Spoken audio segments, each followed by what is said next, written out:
అందరికీ నమస్కారాలు. మరి మొన్న ప్రధానమంత్రి గారు, గౌరవ ముఖ్యమంత్రి గారు, గౌరవ ఉప ముఖ్యమంత్రి వారు శ్రీ పవన్ కళ్యాణ్ గారు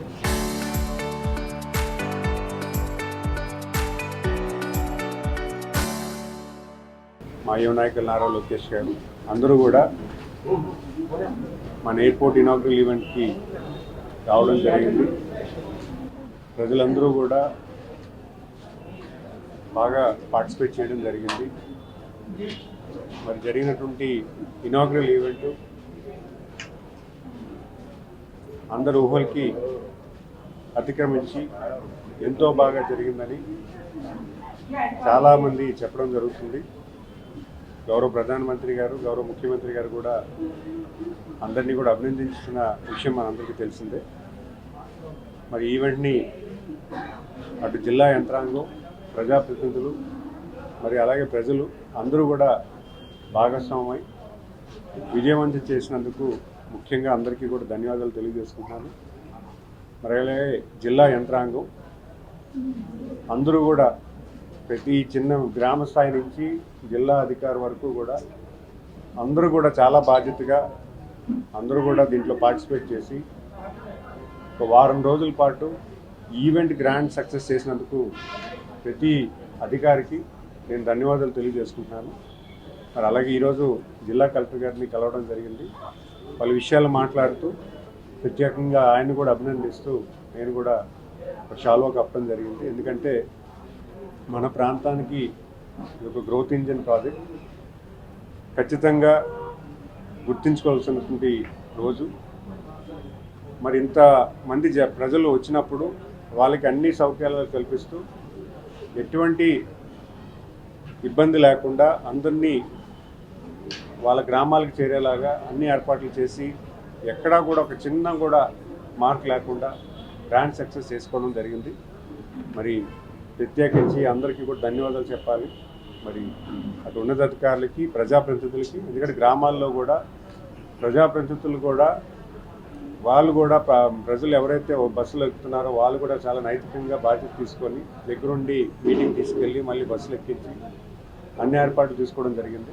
అందరికీ కూడా ధన్యవాదాలు తెలియజేసుకుంటూ మీడియా మిత్రులకు కూడా మీరు కూడా మనందరి ప్రాజెక్ట్ ఇది, మీరు కూడా దీని భాగస్వామై అనినిత్యం ప్రజల్లోకి ఈ ప్రాజెక్టు వల్ల వచ్చేటువంటి డెవలప్మెంట్ ఏం జరుగుతుంది, ఈ ప్రాజెక్ట్ ఎలా జరిగింది, మరి ఈ ప్రాజెక్ట్ విషయాల్లో అనినిత్యం ప్రజలందరికీ కూడా చేరవేస్తూ ప్రజలు చైతన్యపరుస్తూ మీరు కూడా మీ బాధ్యతకి ప్రత్యేకంగా నేను అభినందిస్తూ ధన్యవాదాలు తెలియజేస్తున్నాను.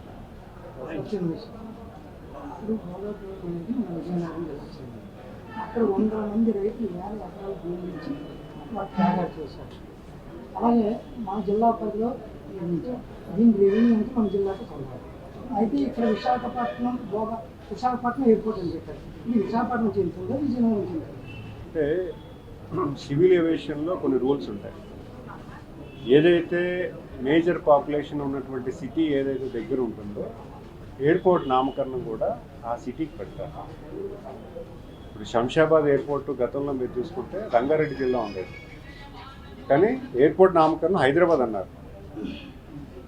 అంటే అది రూల్స్ అండ్ రెగ్యులేషన్స్. ఇప్పుడు మనం దాని గురించి మీరు పట్టుకోకండి. ఏదైనా మన ప్రాంతంలో ఎయిర్పోర్ట్ వచ్చింది, మన ప్రాంతంలో ల్యాండ్ అభివృద్ధి జరుగుతుంది, ప్రాజెక్ట్స్ వస్తాయి, ఉపాధి కలుగుతుంది అనేది మనం మాట్లాడుతున్నాం. పేరు గురించి మనం మాట్లాడే, ఎందుకంటే అది సివిల్ ఏవియేషన్ ఉన్నటువంటి గైడ్లైన్స్. మేజర్గా ఉన్నటువంటి పాపులేషన్ ఏది ఉంది, ఎక్కువ మంది వినియోగదారులు ఏ ప్రాంతం నుంచి వస్తారు, దాన్ని బట్టి నామకరణం చేస్తారు. అది సివిల్ ఏవియేషన్ ఉన్నటువంటి పద్ధతి.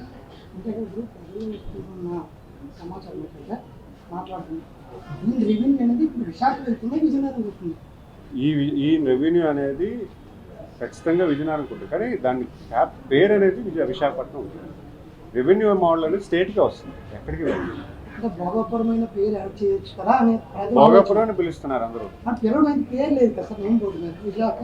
ఇప్పుడు శంషాబాద్ ఉంది, పేరు ఎక్కడన్నా ఉందా?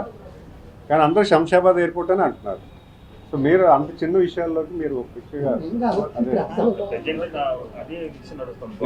అది సివిల్ ఏవియేషన్ రూల్స్ ప్రకారంగా మేజర్గా వచ్చినటువంటి ట్రావెలర్స్ ఎవరైతే ఉన్నారో వాళ్ళకి సౌకర్యంగా కల్పించడానికి ఉన్నటువంటి గైడ్లైన్స్.